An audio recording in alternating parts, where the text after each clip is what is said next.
Today, I'm going to take you through how I built these floating shelves for my bathroom with hidden storage. Let's go ahead and get started. So I purchased 3 1x6s from my local home center. They're the premium board, so they're about 22 bucks a piece, but the wood is light years better than the regular non-prime stuff you get. I started off by using my table saw and miter gauge to cross-cut my pieces down to size. You can also use a miter saw with a stop block or a regular circular saw with a speed square for this step. And everything is going to be held together with glue and brad nails.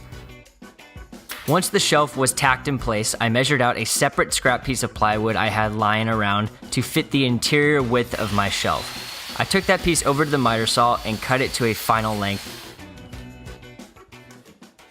Next, I took it over to the table saw and I ripped it to its final width, about 1.5 inches. Then I could add glue to 3 sides of the piece and tack it in place, again using brad nails to the top rear interior of the shelf.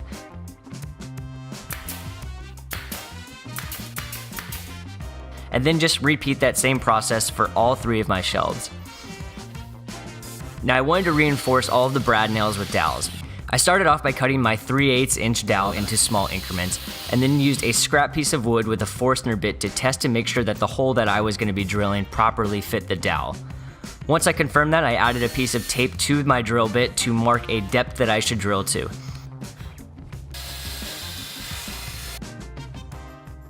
After adding glue and hammering in each dowel, I took it to my disc sander to flatten things down. And after roughly getting the pieces down to size, I switched to my orbital sander and 120 grit paper to refine the piece as well as sand down all the sides to a nice, smooth, and consistent finish.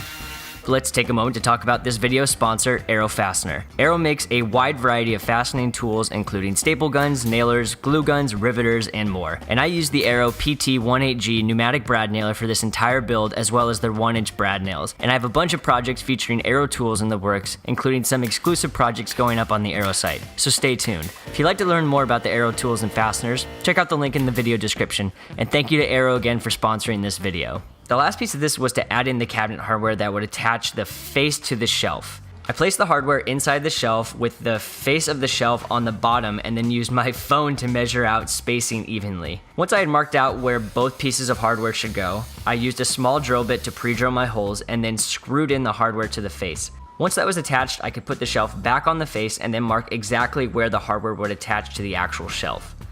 And you could see how by attaching the faces to these shelves, they suddenly have hidden storage. Last step was hanging. I placed the first shelf where I want it to go, center of my wall in this case, right above the outlet, and then marked the location of the first hole to drill.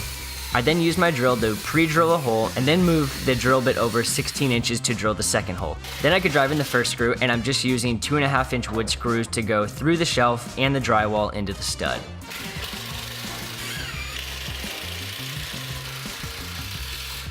And with the last screw in, the shelves were done. And for a 1-weekend project and with just a few tools, you can end up with something really great looking and a bunch of extra storage in your bathroom.